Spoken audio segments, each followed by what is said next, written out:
Welcome, friends. Welcome to the lecture series of digital electronics. In the previous lecture, we have understood about the adders. Okay, so how different types of adders are there. There were two types of adders, and we have seen that how it will be working, right? So one was half adder, and the second was full adder. For the revision purpose, you can just remember that thing that the half adder was doing the thing that is, we can say, the carry is separately given at the output, right? मतलब जो अपना carry रहता है उसको separately हम side में बाहर वो करता है, अलग से आउटपुट दे रहा है कैरी के लिए, और जो टोटल सम है उसका भी डिफरेंट आउटपुट आ रहा है, ठीक है। तो वो था हाफ एडर। क्योंकि कैरी ऐड नहीं हो रही थी उसीलिए हम उसको हाफ एडर बोल रहे थे, right. So in this full adder, it will be adding the carry also. So carry is also added to the sum, so that's why it is called as the full adder, right. So that will be phenomena for same applicable to this half subtractor and full subtractor, right. Now to subtract means to deduct something, right. So deduct means कम करना, यानी कि less कर रहे हैं, जो हम हिंदी में तो पता नहीं, पर गुजराती में हम जनरली उसको बाद बाकी बोलते हैं, ठीक है। So half subtractor is a combination circuit with two inputs and two outputs. See अब यहाँ पे आप देख रहे हो दो इनपुट है, दो आउटपुट है। One is giving you the total output that is subtracted and the borrow. Now in this condition जो भी हम घटा रहे हैं उसको सेपरेटली वो दे रहा है, राइट। और फुल एडर में क्या था, वो क्या कर रहा था, तो सिंपली कैरी जो है वो उसको आउटपुट में दे रहा था। तो यहाँ पे कैरी नहीं, उसके बदले जो भी घट रहा है डिजिट उसको सेपरेटली ये आउटपुट में देगा। So here you can see that it produces the difference between the two binary bits, right. जो भी डिफरेंस है दो बाइनरी बिट के बीच में वो रिप्रेजेंट करेगा as an total, we can say the deduction, right. Or subtrahend, we also can say for this borrow, and this one is called as the minuend, right. So that you need to remember if they have used this kind of words, right. So to indicate if one has been borrowed, one अगर यहाँ से हमने लिया है तो क्या होगा, तो वो यहाँ से बाहर पे दिखाएगा बोरो के टाइम पे, राइट। और वन यहाँ पे हो रहा है, मतलब अभी आप देखोगे तो क्या लॉजिक बन रहा है, 0 minus 0 is nothing but the 0, right. 0 minus 1 is nothing but 1 and 1 less, that is our borrow। जो हम घटा रहे हैं वो एक है तो वो बोरो के अंदर दिखाएगा, right.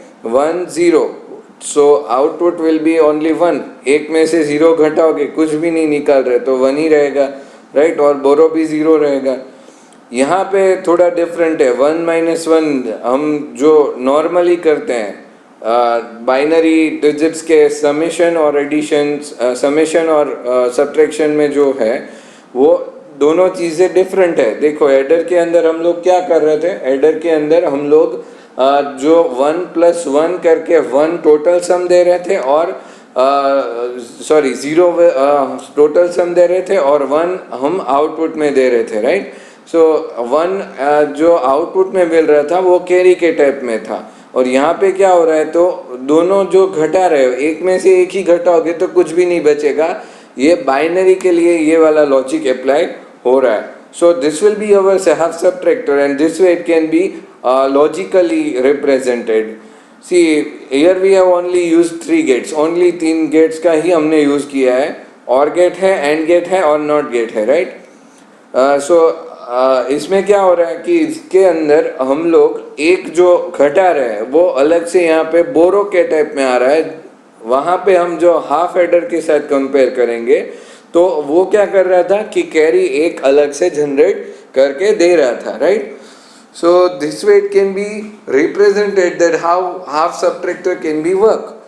So let's go on to the next full subtractor application. So अभी यहाँ पे 3 इनपुट्स हैं और तीनों इनपुट्स के लिए हम लोग को देखना है कि कैसे ये फुल सब्ट्रैक्ट करता है, राइट। सो हम क्या कर रहे हैं, तीनों का 0 दिया तो 0 ही आएगा, उसमें कोई कैरी की गुंजाइश ही नहीं है। यहाँ पे 0 0 1 है तो यहाँ पे 1 1 हो रहा है, यहाँ पे 0 0 और 1 है तो क्या हुआ, एक में से एक घटा रहे हो, right.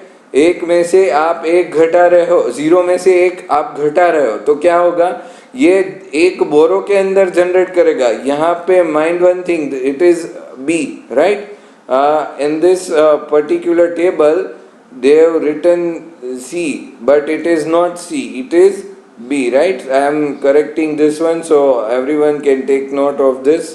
This one is our boro anyways, right.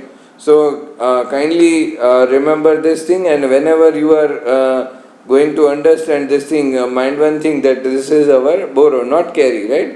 So 0 में से एक घटा रहे हो तो आपको क्या मिलेगा, एक तो मिलेगा ही मिलेगा, पर एक जो बोरो कर रहे हो वो भी वहां पे आपको दिखेगा, ठीक है, क्योंकि ये घटा रहा है तो घटा दिखाने के लिए वहां पे अलग से दिखा रहे हैं। तो यहाँ पे आप दिखा रहे हो, देख रहे हो कि एक घटा दिया, तो अभी ये एक जो घटाया है वो क्या हुआ, वो आउटपुट में भी दिखाएगा और बोरो में भी दिखाएगा। सो इसको अंडरस्टैंड करते हैं चलो कि कैसे हो रहा है। तो full subtractor is a combinational circuit, ये क्या है, कॉम्बिनेशनल सर्किट है और जिसके 3 इनपुट्स हैं A B and C, and the D will be our output, D and C, but here we are considering the B, not C dash, okay. You can just imagine that it is B dash and that is representing the boro, right. Because यहाँ पे हम लोग के पास C भी है और B भी है, तो दोनों को डिफरेंट दिखाने के लिए हमको ये करना पड़ेगा। तो इस तरीके से ये जो है वो हो रहा है, ठीक है। तो अभी यहाँ पे जो B है वो क्या है, तो पूरा जो सब्ट्रैक्ट करके हमको मिल रहा है वो सब्ट्राहैंड उसको बोल रहे हैं, तो ये सब्ट्राहैंड है और A जो यहाँ पे है वो मैन्युएंड जो भी है वो घटा के जो मिल रहा है आउटपुट वो है, ठीक है। So it will be represented in this way, and D is the difference output and C dash is the boro output. Now in this condition we have applicable that D and B dash, okay. So mind one this thing, and this way the subtrahend, अभी क्या हो रहा था कि जो half subtractor था उसमें बोरो नहीं हो रहा था, बोरो करके अलग से आपको आउटपुट में दे रहा था। ये क्या करेगा, ऑलरेडी एक घटा के आपको आउटपुट में देगा और जो बोरो है वो दिखाएगा, तो हो दिखाएगा भी ही साथ में, क्योंकि आपको पता तो चलना चाहिए कि कितना घटाया है, इस पर्टिकुलर जो वैल्यू थी उसमें से हमने कितना कम किया है, right. So this way full subtractor will work. This is our logic diagram. We have used a multiple number of gates. As you can see, there are 3 AND gates, 2 NOR gates and 1 NOT gate. इतने logic gates को use करके हमने ये बनाया है। अभी आप शायद ये ट्रूथ टेबल ना भी हो तो इस लॉजिक डायग्राम से आप ये अपना ट्रूथ टेबल बना सकते हो खुद से ही। इसके लिए हमको कोई डिफरेंट या बुक की या ये टेबल की रिक्वायरमेंट नहीं है, ये सिर्फ आप लॉजिकली देखोगे तो ये सब हो ही रहा है इसमें। क्लियर?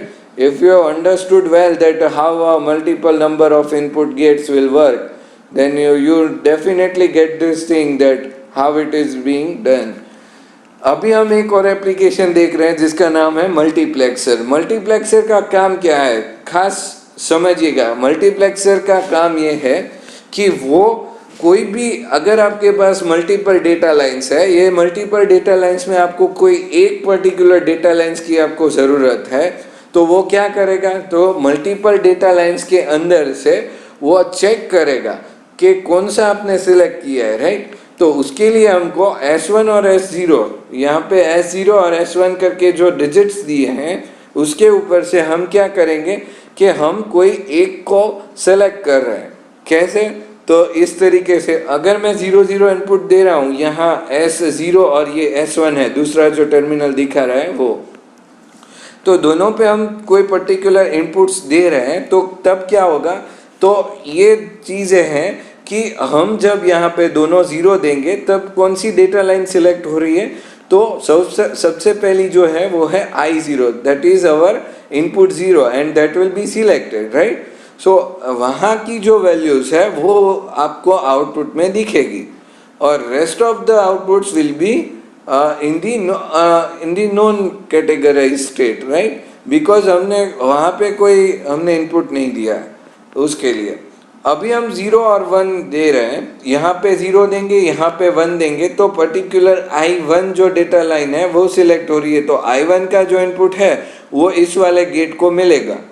यहाँ पे जब हमने 0 0 दिया था तब ये I0 का जो इनपुट था वो ये वाले गेट को मिल रहा था ना। अभी क्या करना है, देखो 1 और 0 है, तो यहाँ पे हमने 1 और 0 दिया S0 और S1 पे, तो क्या होगा S0 और S1 पे हमने जब 1 दिया तो ये I2 वाला जो डेटा लाइन है वो सिलेक्ट होगा और यहाँ पे मतलब जो भी इनपुट यहाँ I2 पे है वो यहाँ तक आएगा इस वाले इनपुट पे। तो ऐसी चीज़ें हम कहाँ कर सकते हैं, ऐसी रिक्वायरमेंट कहाँ होती है।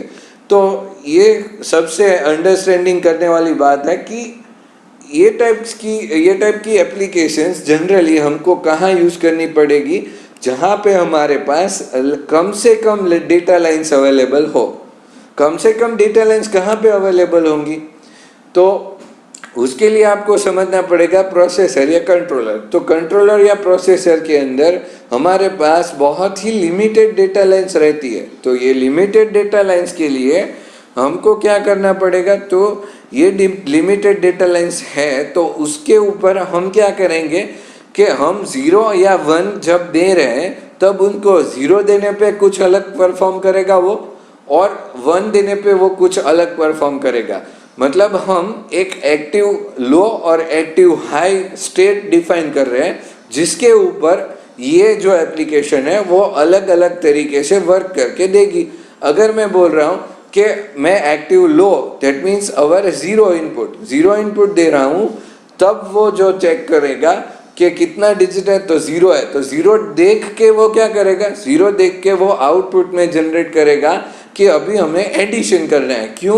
क्योंकि मैंने ये प्री डिफाइन किया हुआ है कि जब भी मैं 0 इनपुट दे रहा हूँ then it will be representing the addition, right. Addition करना चाहिए जब भी 0 इनपुट आए तब, और जब मैं 1 इनपुट दे रहा हूँ कोई भी एक डेटा लाइन पे तो वो समेशन सब्ट्रैक्शन करना चाहिए, राइट।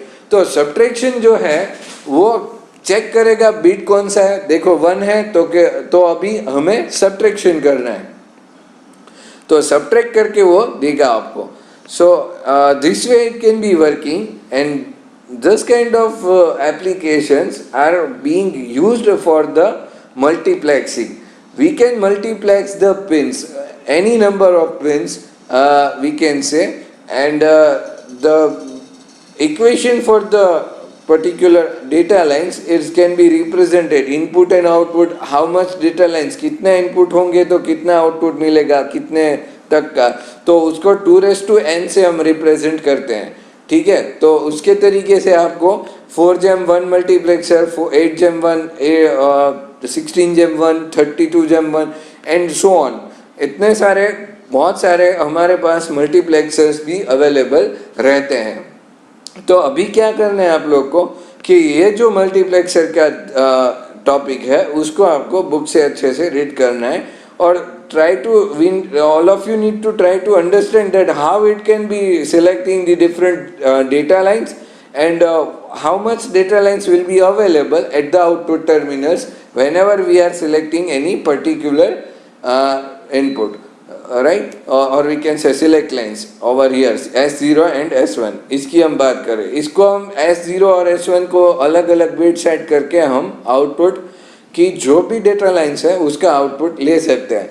अभी आप एक सिंपल एप्लीकेशन एक और ले सकते हो कि मुझे कोई एक पर्टिकुलर फाइल चाहिए जो डी ड्राइव में कहीं पे पड़ी है, ठीक है, तो उसको मुझे सिलेक्ट करना है और चाहिए अभी देखना है, तो मैं क्या करूँगा, तो मैं जो है मैं तो सिंपल डी ड्राइव में जाके ओपन करूँगा, पर जो इनबिल्ट प्रोसेस है उसके लिए कुछ कंप्यूटर ने कोड्स डिसाइड किए हुए रहेंगे जो एक्चुअली कंप्यूटर नहीं करता, एक्चुअली जब हम प्रोग्रामिंग करते हैं तभी उसके अंदर हमने ये सब चीज़ें डाली रहती है कि 0 पे क्या करना है, 1 पे क्या करना है, 00 पे क्या करना है, 11 पे, 10 पे क्या करना है।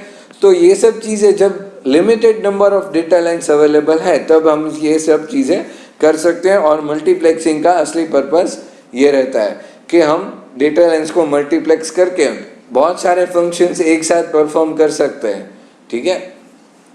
So this way it can be represented and इस तरीके से आप चेक करोगे तो पूरा ये जो ट्रूथ टेबल है वो भी आपको समझ में आ जाएगा कि कैसे हो रहा है सब, ठीक है। So I hope all of you must getting this thing and if you have gained some of the knowledge from this video, then you should definitely like and share my video. And if you want to see more this kind of videos, then you should definitely subscribe to my channel. So that's all for this 3 applications. Today we have learned about half subtractor, full subtractor and a multiplexer, right? So this way it can be represented.